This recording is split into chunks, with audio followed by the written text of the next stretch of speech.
बिस्मिल्लाहिर्रहमानिर्रहीम। ये जो मैं आपको वकूआ दिखा रहा हूँ, ये ट्रांसफार्मर चोरी वाला वाकया है।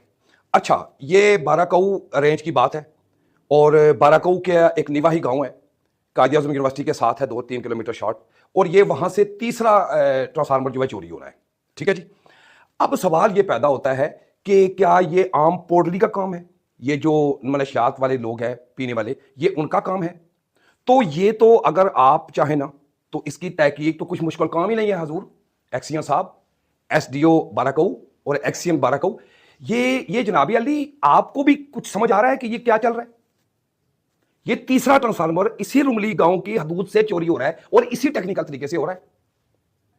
मुझे नहीं मालूम इसकी इसका कुछ परस्यू है भी या नहीं, कोई कानूनी चार्जोई हुई है या नहीं। मैं तो एक बात जानता हूं ना कि हमने शोर तो तब डालना था ना कि ये अगर हमारे घर में चोरी होती ना, हम शोर डालते, हम मीडिया पे रोला डाल देते, बल्ले बल्ले कर देते, सिफारिशें लड़ाते। लेकिन ये तो सरकार की चीज है। अब सवाल ये पैदा होता है कि मुझे क्या तकलीफ है जी? सरकार की चीज है, एसडीओ साहब को कोई परवाह नहीं, एक्सीएम साहब को कोई परवाह नहीं, वाबदा हुकाम को कोई परवाह नहीं, पुलिस को कोई परवाह नहीं, तो मुझे क्या तकलीफ पड़ी है? हजूर, मुझे तो ये तकलीफ इस वजह से हो रही है कि ये जो अभी $3 मिलियन आईएमएफ ने जो कर्जे की ग्रांट दी है ना हमें पाकिस्तान वालों को, इसी में से ये खरीद के फिर दोबारा लगाया जाएगा। और फिर देगा कौन? हम देंगे, ये जो देखने वाले लोग हैं ये देंगे।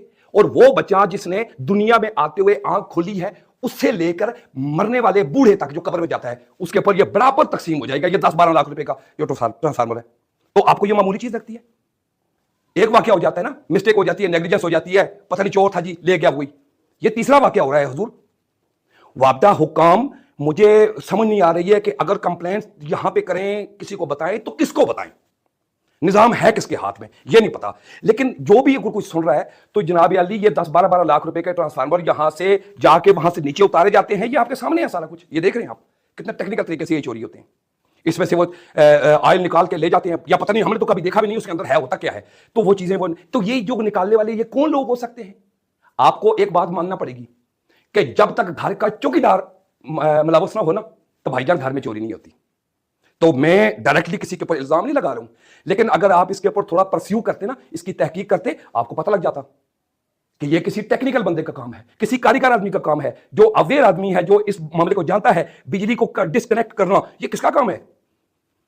अब ये वो वक्त नहीं गया हजूर, आपको इसको परस्यू करनी चाहिए, पुलिस के साथ मिलकर इसकी तफ्तीश का दायरा कार बढ़ाना चाहिए और ये पता करना चाहिए, आपको सुराग मिल जाएगा। ये कुछ मुश्किल नहीं है।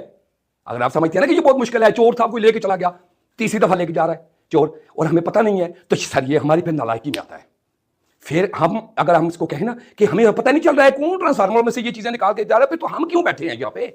हमारी जो मुराद है, हमारी जो तनख्वाहें हैं, हमारे जो मामलात हैं, वो किस मद में जा रहे हैं सर? ये सोचने की बातें हैं ना। तो इसकी परस्यू होनी चाहिए और फिल फोर उधर तो एक ट्रांसफार्मर जो है ना वहां पे लगाना चाहिए और इस केस के ऊपर परस्यू करनी चाहिए। हम इसका बैकअप, इसका 2-3 चले, आपको महीना होता है, 1.5 महीना होता है, इसकी परस्यू करेंगे, इसको देखेंगे कि आपने इस केस को कहां तक पहुंचाया है। क्योंकि ये सरकार का पैसा नहीं है, ये अवाम से लिए गए टैक्स का पैसा है।